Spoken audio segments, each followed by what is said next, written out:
Hai Sobat Hijau, ketemu lagi nih sama PJ. Kangen gak? Kali ini PJ mau ngajakin Sobat Hijau camping sambil ngobrol-ngobrol dengan para generasi muda peduli lingkungan. Eits, kali ini campingnya beneran di hutan loh. Hehehe. Sambil ngobrol-ngobrol, kita juga akan melihat nih siswa-siswi Sekolah Global Mandiri Cibubur yang sedang mengikuti sosialisasi konservasi di Pusat Suaka Satwa Alam Jawa, Balai Taman Nasional Gunung Halimun Salak. Seru banget deh pokoknya. Stay tune ya Sobat Hijau, jangan kemana-mana. Hai Sobat Hijau, bersama PJ di sini udah ada teman-teman generasi muda yang benar-benar luar biasa banget. Ada pemenang dari Calfor Youth Innovation 2020. Di sini sudah ada, ada Mas Muhammad Naufal dari Carbon Add-ons. Halo Kak PJ, halo Sobat Hijau semuanya. Dan ada Mbak Ratih Rahmatika dari SIAB. Halo Kak PJ, halo Sobat Hijau. Dan di sini juga ada yang spesial nih, Sobat Hijau. Di sini sudah ada adekku tersayang. Ada Adeva. Hai Kak PJ, hai Sobat Hijau. Ya, Adeva ini dari kelas 7 SMP Global Mandiri Cibubur. Jadi hari ini kita bakalan ngobrol-ngobrol soal generasi muda dengan inovasi-inovasinya dan juga cinta lingkungan dan alam. Ya, cocok banget nih bintang tamu kita hari ini. Ada Mas Muhammad Naufal. Kita langsung aja ya. Pertama kita ke Mas Naufal dulu ya. Aku panggilnya Mas Naufal. Naufal boleh. Nah, Naufal. jadi aku tuh udah kepo nih sama Mas Naufal. Ternyata Mas Naufal adalah penemu aplikasi carbon tracking. Nah, bisa dijelasin nggak sih Mas? Apa sih itu aplikasi carbon tracking?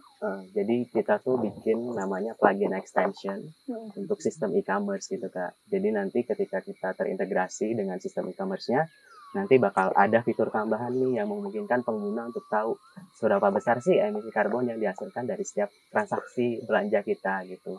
Sekaligus bisa offsetting atau menetralkan ataupun menebus deh emisi karbon kita sehingga nanti jadi 0 gitu emisi karbonnya. Jadi kita nggak akan merasa bersalah ketika kita belanja online yang menghasilkan banyak emisi bisa ditukar gitu ya dengan kita mendanai proyek iklim. Gitu. Oh, kayaknya kita tuh Sobat Hijau mungkin kadang nggak sadar ya kalau kita kayak belanja online terus kita ngirim barang ternyata tuh kita menghasilkan emisi karbon ke alam ini. Jadi kayak supaya kita kayak feeling guilty kayak aduh ini udah banyak karbonnya emisi karbon. Betul. Kita bisa nih ya pakai si carbon add-ons ini kayak untuk menebus dosa-dosa kita gitu.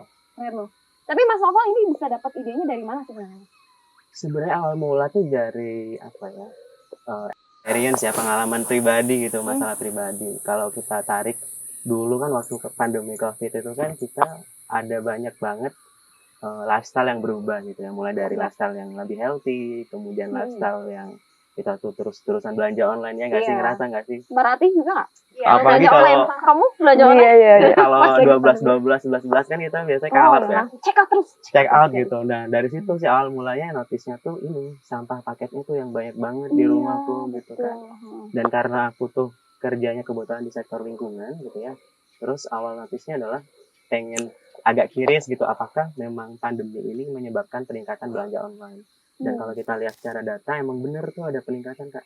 Jadi setelah pandemi itu kan kita tuh rata-rata ada peningkatan sebesar 18% dari transaksi kita. Jadi sekitar dari 50 juta transaksi per bulan.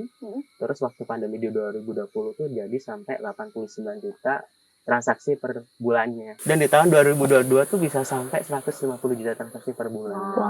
Dan dari situ coba aku estimasi ternyata kita tuh bisa ngasilin sekitar 49 juta kilogram sampah plus 3 miliar carbon emission yang akan tersebar di atmosfer kita gitu. Jadi kayak, wih ternyata gede banget gitu. Ternyata aku tidak menyadari selama gede ini. Banget tapi banyak yang nggak sadar bener. Banyak yang nggak sadar dari situ.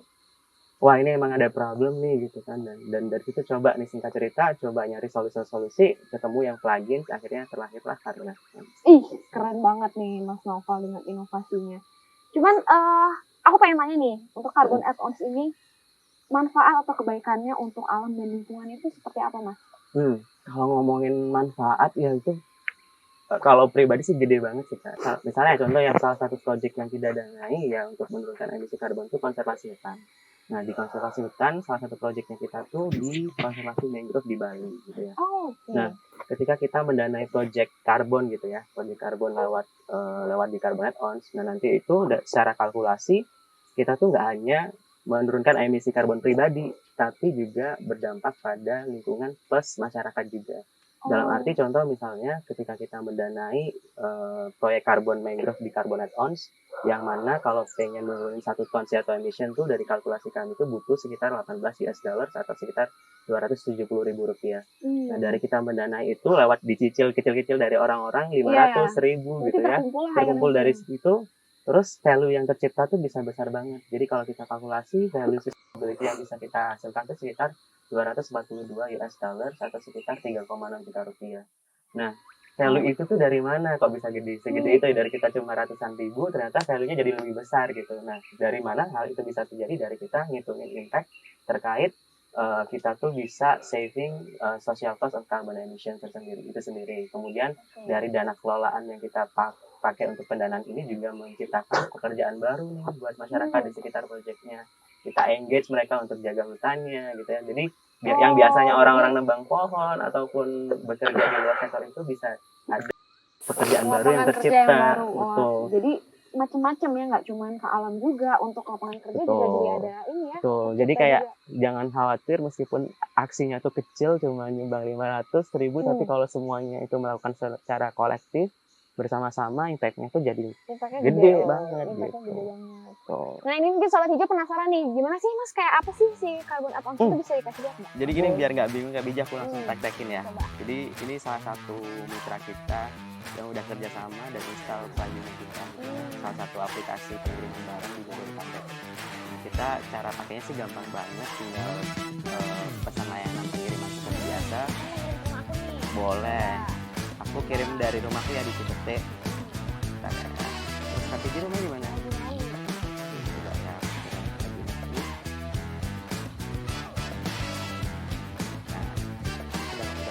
Terus tinggal kita detailin, masukin alamat pengiriman dulu gitu ya. Dan aja. Iya dong.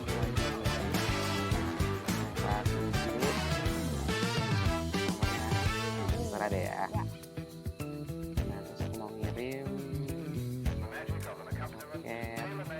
paket dulu. Nah, nanti tuh langsung ketahuan emisi karbonnya. Betul. Nah, terus kalau pengen offsetting ini langsung tinggal diklik aja add-onsnya, ketahuan. Oh ternyata aku ngirim ke Cipete ke Sungai Sapi gitu, dia ini 0,09 kg. Biar aku bisa nebus nih gitu pendanaan. Betul. Nah, kita iya ada pilihannya juga, jadi disesuaikan aja sama preferensi dari tiap kali. Misalnya kalau dia bakalan ya udah dari 20%, 50% atau even pay as you wish, jadi bisa kalau berapapun bisa. Jadi tinggal klik misalnya aku jadi oke lah kita tambahin offset, terus langsung kita tambah. Jadi selain kita bayar gaji bisa bayar dampak emisi karbon yang kita hasilin. Terus tinggal nunggu aja, tinggal diklik-klik nunggu aja, terus kita yang eksekusi di Carbon Add-ons untuk memastikan pendanaannya KPJ itu benar-benar dipakai untuk pendanaan proyek iklim. Jadi aku bisa cek langsung dicek ya di impact dashboardnya kita. Gitu. Keren banget nih Mas Noval, inovasinya benar-benar membuat dampak positif buat lingkungan dan alam. Nggak cuman ini ya, nggak cuman Mas Noval. Abis ini aku mau download nih Carbon Add-ons sekalian juga. Jangan lupa langsung ya. Siap. Nggak cuma Mas Noval yang punya inovasi yang keren, di sini juga ada Mbak Rati, ya. Mbak Rati, aku udah kepoin nih, Mbak Rati ternyata penemu IoT Water System Management yang bisa mengatasi permasalahan air bersih dari hulu ke hilir. Ih, keren banget loh, ini anak-anak muda zaman sekarang ya. Kamu kayak superwoman loh, Mbak. Itu gimana sih, Mbak? SIAB itu siaga air bersih itu bisa diceritain nggak ke kita? Oke, jadi Siap Sendiri itu kita punya hardware nih, kebetulan aku juga bawa. Oh, dibawa nih. Jadi kita ada hardware dan software yang saling terintegrasi nih untuk memonitoring kualitas air, mencatat konsumsi air, gitu. Bahkan juga bisa filtrasi air juga seperti itu. Nah, jadi kita itu memonitoring kualitas air mulai dari pH, suhu, TDS, kekeruhan, BOD, COD, beberapa parameter fisik. Dan juga kita ada alat untuk menghitung konsumsi air kita nih. gitu. Jadi mulai dari volumenya, biaya air, tagihan seperti itu. Wah, bisa ini ya. Kita bisa tahu tagihannya berapa Ya, gitu ya. secara real time, dan itu bisa diakses di softwarenya Siap juga gitu, di siagaairbersih.com, dan masyarakat pun bisa mengetahui gimana sih rata-rata kualitas air yang ada di lingkungan mereka gitu. Karena kan kita kalau misalnya cuma kasat mata nggak ketahuan ya. Iya. Maksudnya lihat air yang ada di rumah kita apakah udah bersih, kandungannya seperti apa. Jadi benar-benar terbantu dengan ada software dan hardware-nya juga ya, Iya, Mbak ya. betul. Nah ini Mbak Ratih ya bisa dapat ide ilham ini bisa bikin kayak gini tuh dari mana sih Mbak? Oke, sebenarnya ini inovasinya udah aku kerjakan saat kuliah juga. Nah, karena aku dari Solo, kebetulan dulu tuh di Solo itu ada banjir gitu loh setiap tahun dari Bengawan Solo, dari Sungai Bengawan Solo. Nah, airnya tuh keruh, jadi masyarakat kayak mau pakai tuh bingung, Takut ada juga ya? keresahan, takut. Nah, makanya terus dari masalah masyarakat itu timbullah inovasi untuk membuat sebuah teknologi di mana masyarakat bisa secara transparan ya mengakses kualitas air dan konsumsi mereka itu secara real time. Keren banget nih. Mbak Ratih, kalau misalnya penemuannya Mbak Ratih nih, kebaikan atau manfaatnya untuk alam dan juga lingkungan nih apa nih Mbak? Nah, sebenarnya kalau untuk manfaat untuk alam itu dan lingkungan itu kembali lagi juga ke kita, karena kan air kebutuhan primer ya, semua pasti butuh air lah ya. Nah, itu juga sebagai kebutuhan human life gitu ya, jadi kita juga harus mengefisiensi penggunaan air, water efficiency, terus water conservation juga terkait water quality. Nah, kalau adanya alat ini tuh bisa membuat mereka tuh aware juga tentang water quality mereka, terus seberapa besar sih air yang udah kita gunakan selama ini gitu. Dan mereka juga bisa save nih dengan digital water meter kita tentang berapa sih efisiensi air yang ingin mereka lakukan gitu. Karena kan semakin tahu kan tentunya kan udah mulai banyak ya air tanah yang udah terbor, berkurang, terus tanahnya jadi turun gitu kan ya, seperti itu. Jadi nanti menyebabkan krisis gitu. Krisis air bersih tentunya ya. Nah ini Mbak Ratih kan mumpung bawa nih alatnya, boleh nggak kasih lihat ke kita gimana sih cara kerjanya? Nah, jadi ini ada alat Siap monitoring atau Soka Live. Jadi fungsinya untuk mengecek penggunaan kualitas air mulai dari pH, suhu, TDS dan kekeruhan secara real time. Nah, kebetulan yang saya bawa ini yang versi portable, jadi bisa untuk melakukan pengecekan di air di skala rumah tangga. Dan misalnya Sobat Hijau ini pengen ngecek kualitas air Sobat Hijau yang ada di rumah, tapi kebetulan lagi di luar kota atau lagi ditinggal mudik nih. Nah, itu bisa juga langsung cek di softwarenya Siap. Jadi bisa terintegrasi secara real time nih tentang kondisi air yang ada di rumah. Gimana Sobat Hijau? Inspiring banget ya. Mudah-mudahan kita semua sebagai anak muda, generasi muda bisa nanti menciptakan inovasi-inovasi seperti itu juga untuk alam dan lingkungan. Nah, ini nih yang spesial nih yang kalian udah tunggu-tunggu kan. Di sini ada adikku yang paling cantik, adikku tersayang. Deva. Hai. Aku panggilnya Deva aja ya. Deva, kamu ikutan ini ya, sosialisasi konservasi di sini nih, di Pusat Suaka Satwa Elang Jawa. Gimana, seru nggak kemarin? Keren, aku ngeliat elang. Lucu gitu mukanya, lucu. Aku aja kesini belum sempat loh, nanti aku habis dari sini mau lihat elangnya. Ada elang, terus ada apa lagi? Kamu dapat apa aja tuh dari situ yang seru-seru? Aku sih paling suka bagian yang ngeliat pemandangan kayak hutan-hutan gitu.